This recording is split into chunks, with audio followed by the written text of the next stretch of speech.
You're not in the room when it happens. You're outside. A metal chair, the smell of disinfectant, a clock that seems to skip numbers instead of ticking. Someone you love is on the other side of the wall, hidden behind curtains, wires, and words you don't fully understand. Then, the door opens. They're alive. Everyone exhales at once, as if they'd been holding the same breath. Hours later, when things are calmer, they say it quietly, like they're a little unsure whether to mention it at all. I went somewhere. Not a dream, not exactly. They talk about a feeling of leaving their body, about a light, about a presence that felt intelligent, almost personal, about a voice or a boundary that said they couldn't stay. They sound completely certain. You're completely certain their body never left that bed. Between those two certainties, something uncomfortable appears. If everything stayed in this room, where did that other place come from? This isn't just one person's strange story.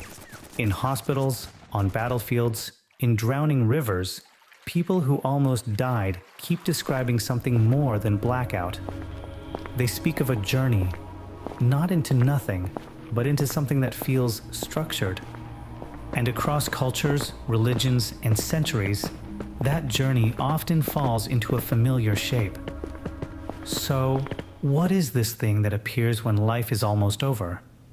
Is it a glimpse of what lies beyond? Or the last attempt of a brain trying to make sense of its own ending? Near-death experiences, or NDEs, sit exactly in that tension. They show up when the body is failing, when the brain is stressed, oxygen-starved, or destabilized. And yet, the experience people report can feel strangely coherent, a sense of detachment as if floating above the body. A passage, sometimes described as a tunnel toward light. An encounter with someone, a relative, a presence, a guide. A life review, moments returning with emotion attached. And for a brief moment, it doesn't feel like an ending at all. And finally, a limit, a message, a choice, a command. It's not your time, you must return. Many describe it as more real than life, clearer, sharper, as if ordinary reality had been the fog and this was the waking. And when they come back, something often shifts. Less fear around death, more compassion, sometimes a new spiritual sensitivity, even in people who weren't religious. These accounts come from all over the world, from children and adults, believers and atheists, doctors and prisoners. The details change, the structure often doesn't. But before we decide it's a window into an afterlife, we have to turn the question around. Could a brain in crisis create a story so vivid that it stays brighter than memory? Long before heart monitors and resuscitation teams, people still died, and sometimes they came back. Ancient texts, oral traditions, and rituals carry echoes of something NDE-like, even if they never used a modern name for it. Over 2,000 years ago, Plato tells the story of a soldier who fell in battle. He revived and spoke of what he had seen. Souls ascending and descending, a brilliant column of light, judges, and the choice of a new life. It reads less like a metaphor and more like someone trying to report a journey. In Tibetan tradition, the Bardo Thodol, the Tibetan Book of the Dead, offers something similar in a different language. Stages of disembodiment, visions of light, encounters that test the mind, the pull toward rebirth. It is presented as a map of the space between life and life. In many indigenous cultures, people speak of those who died and came back. They describe spirit journeys through forests, across rivers, into mountain caves, guided by animals, ancestors, or unseen presences. The symbols differ: rivers instead of tunnels, ancestors instead of angels. But a pattern keeps showing up: departure, encounter, message, return. So we're left with an uncomfortable possibility.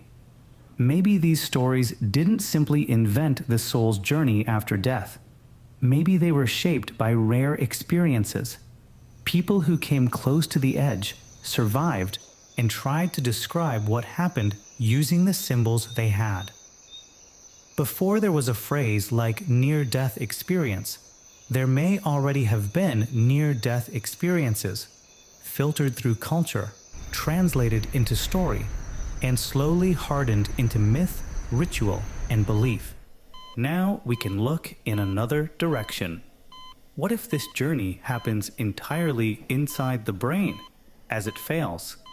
When the body enters a near-death state, from cardiac arrest, trauma, drowning, the brain is thrown into crisis. Oxygen levels crash. Blood flow falls. Networks destabilize. And yet, in some observations close to death, researchers have recorded brief surges of organized electrical activity.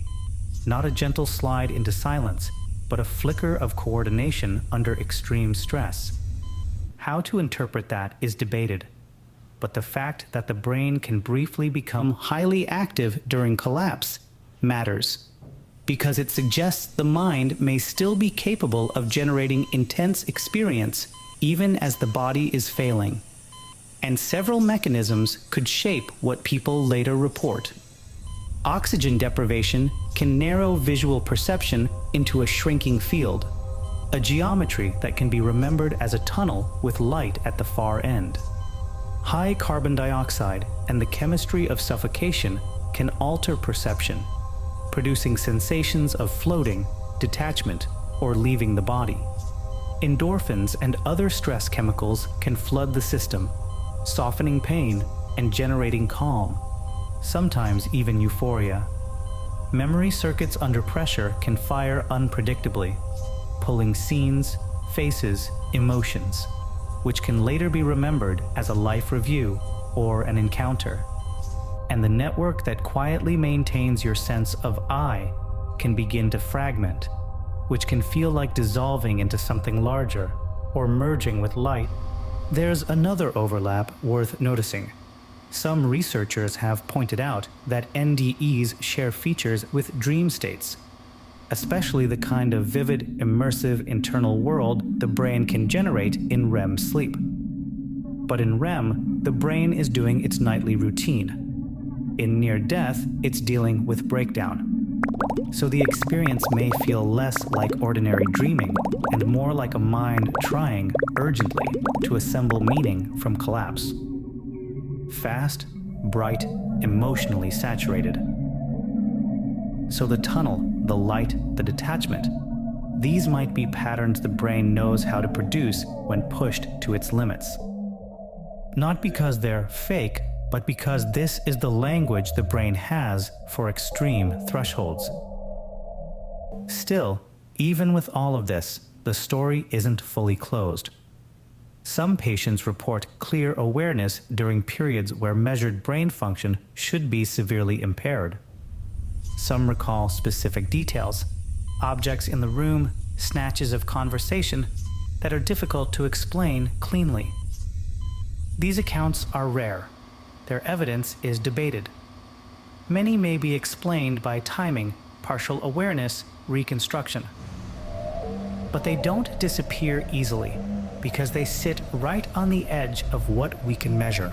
Even if near-death experiences begin in the brain, they don't stay untouched there.